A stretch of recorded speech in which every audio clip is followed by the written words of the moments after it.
ഹിമകുന്ദമൃണാളാഭം ദൈത്യാനാം പരമം ഗുരും സർവശാസ്ത്രപ്രവക്താരം ഭാർഗവം പ്രണമാമ്യഹം. സർവശാസ്ത്രങ്ങളുടെയും പ്രവക്താവായ, വിശേഷിച്ച് സംസാരിക്കാൻ പ്രാപ്തിയുള്ള അസുരന്മാരുടെ ആചാര്യൻ ആ ശുക്രനെ ഞാൻ നമസ്കരിക്കുന്നു.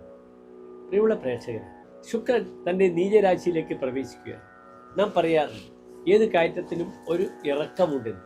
ശുക്രൻ്റെ ഉച്ചക്ഷേത്ര മീനത്തിലാണ്. അതൊക്കെ കഴിഞ്ഞ് ശുക്രനിത തൻ്റെ നീചക്ഷേത്രത്തിലേക്ക്, ഉച്ചക്ഷേത്രത്തിൻ്റെ 7ാമത്തെ രാശിയിലാണ് ആ ഗ്രഹത്തിൻ്റെ നീചരാശി വരുന്നത്. ശുക്രൻ്റെ ഉച്ചക്ഷേത്രം മീനത്തിലാണ്. ഇവിടെ കന്നിയിലാണ് ശുക്രൻ്റെ നീചക്ഷേത്രം എന്ന് നിങ്ങൾ അറിയുക. ശുക്രനെ കൊണ്ടാണ് ഭൗതിക സുഖവുമായി ബന്ധപ്പെടുന്ന എല്ലാ വിഷയങ്ങളും നാം ചിന്തിക്കേണ്ടത്. സ്ത്രീകൾ, ആഭരണങ്ങൾ, ഭൗതിക സുഖം, നല്ല ഭക്ഷണം, നല്ല സുഹൃത്തുക്കൾ, യാത്ര, all material part of life. ഭൗതിക സുഖത്തിന് എന്തൊക്കെയുണ്ട് അതിൻ്റെയൊക്കെ കാരകനാണ് ശുക്രൻ എന്നറിയുക. ശുക്രൻ അനിഷ്ടസ്ഥനായാൽ വലിയ പ്രയാസങ്ങളുണ്ടാവും. പലരും സ്ത്രീ വിഷയത്തിലൊക്കെ പെട്ടുപോകും. പലരുടെയും ബന്ധങ്ങൾ, ഫാമിലി ലൈഫ് തകർന്ന് തരിപ്പണമാകും. ദാമ്പത്യത്തിൽ ധാരാളം ഈ ശുക്രൻ ഈ രാശിയിൽ നിൽക്കുന്ന, കന്നി രാശിയിൽ നിൽക്കുന്ന 32 ദിവസം കേസുകളൊക്കെ ധാരാളം വരും. നിസ്സാര കാര്യങ്ങൾക്കൊക്കെ പോക്സോ കേസുകൾ വരിക, അല്ലെങ്കിൽ നിസ്സാര കാര്യങ്ങൾക്കൊക്കെ എന്ത് ചെയ്യുക, ദമ്പതികൾ പരസ്പരം കലഹിച്ച് കോടതിയിൽ പോവുക, പോലീസ് സ്റ്റേഷനിൽ പോവുക, പരസ്പരം പഴിചാരുന്ന ഒരു ദൗർഭാഗ്യകരമായ മുഹൂർത്തങ്ങൾക്ക് സാക്ഷ്യം വഹിക്കുന്ന ഒരു 32 ദിവസങ്ങളാണ് നിങ്ങളുടെ മുന്നിലുള്ളത്, ജ്യോതിശാസ്ത്രത്തിൽ നമ്മുടെ മുന്നിലുള്ളത്. ശുക്രൻ എപ്പോഴാണ് മാറുന്നത്? ശുക്രൻ ഓഗസ്റ്റ് 1-ാം തീയതി മാറി. ഇനി ശുക്രൻ സെപ്റ്റംബർ 2 വരെ 32 ദിനങ്ങളാണ് ശുക്രൻ തൻ്റെ നീചരാശിയിൽ നിൽക്കുന്നത്, കന്നിരാശിയിൽ നിൽക്കുന്നത്. അതിനാൽ എൻ്റെ പ്രിയമുള്ള പ്രേക്ഷകർ ശ്രദ്ധിക്കണം. വ്യക്തിബന്ധങ്ങളൊക്കെ വളരെ ശ്രദ്ധിക്കുക. തൻ്റെ ഓപ്പോസിറ്റ് സെക്സിനോട് പെരുമാറുന്നതും ഇതൊക്കെ തന്നെ വളരെ ശ്രദ്ധിക്കണം. ഇല്ലെങ്കിൽ ഇതുമൂലമുണ്ടാകുന്ന അപകടങ്ങൾ ധാരാളം സംഭാവ്യമാണ്. വളരെ ശ്രദ്ധിക്കുക എന്ന് പ്രത്യേകം ഓർമ്മിപ്പിക്കട്ടെ.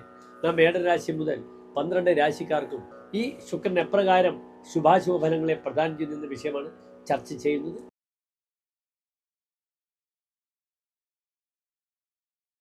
ചിത്ര നക്ഷത്രത്തിൻ്റെ അവസാനത്തെ 30 നാഴിക, ചോതി വിശാഖ നക്ഷത്രത്തിൻ്റെ ആദ്യത്തെ 45 നാഴിക വരുന്ന 2 നക്ഷത്ര സമൂഹം.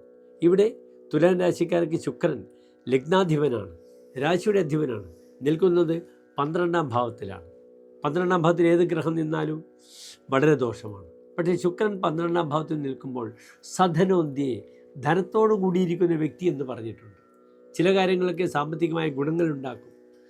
ചമത്കാരി എന്താണെങ്കിലും ഇപ്രകാരം പറഞ്ഞിരിക്കുന്നു: കഥാപ്യേതി വിത്തം വിലീയത നിത്യം. എപ്പോഴെങ്കിലും വരവ് വരും. വിലീയത നിത്യം, ധനം ധാരാളം നശിച്ചു പോകും. സകൃത് ഭാഗ്യലാഭവും സകൃത് ഭ്രംശകായവ. എപ്പോഴെങ്കിലും ഭാഗ്യം വരും, ചിലപ്പോൾ വീഴ്ചയും വരും. ഗുണാനഞ്ച കീർത്തേഹേ ക്ഷയം മിത്രവൈരം. സൗഹൃദങ്ങളിലൂടെ ശത്രുത കൈവരുന്നതാണ്. നല്ല ഗുണങ്ങളുടെയും കീർത്തിക്കും മങ്ങലേൽക്കും. ജനാനാം വിരോധം സദാസോ കരുത്. ജനങ്ങളുമായി ബന്ധപ്പെടുന്ന വിഷയത്തിൽ കലഹിക്കുന്നൊരവസ്ഥ ഉണ്ടാകും. ജനങ്ങളുടെ വിരോധം താൻ ഏറ്റവും വാങ്ങേണ്ടി വരും. ഇവിടെ അധ്യാപകരും അല്ലെങ്കിൽ സമൂഹത്തിലെ മറ്റ് ഭാഗങ്ങളിൽ ജോലി ചെയ്യുന്നവർ വളരെ ശ്രദ്ധിക്കണം. സ്നേഹത്തിലൂടെ ദുഃഖം വരും. അനാവശ്യമായ കേസുകളും വിവാദങ്ങളും സ്ത്രീ സംബന്ധമായ വിഷയത്തിലേക്ക് വരും. ശുക്രനെ അനിഷ്ടസ്ഥിതേ സ്ത്രീജനഗത വസരാപായ. ശുക്രനെ അനിഷ്ടസ്ഥരായി നിൽക്കുമ്പോൾ സ്ത്രീജനങ്ങളിൽ നിന്നും വസ്ത്രങ്ങളിൽ നിന്നും അപകടമുണ്ടാകുമെന്ന് പറഞ്ഞിരിക്കുന്നു. അതിൽ വളരെ ശ്രദ്ധിക്കണം. തുലാം രാശിക്ക് പെട്ടെന്ന് 12 ശുക്രൻ നീചസ്ഥരായി നിൽക്കുമ്പോൾ പെട്ടെന്ന് വസ്ത്രത്തിന് തീപിടിക്കുക, അല്ലെങ്കിൽ എന്തെങ്കിലും ഗ്യാസ് മുതലായ സാധനങ്ങളൊക്കെ പെട്ടെന്ന് പടർന്നു കയറുക, ഇങ്ങനെയുള്ള ബുദ്ധിമുട്ടുകളൊക്കെ ഉണ്ടാകും.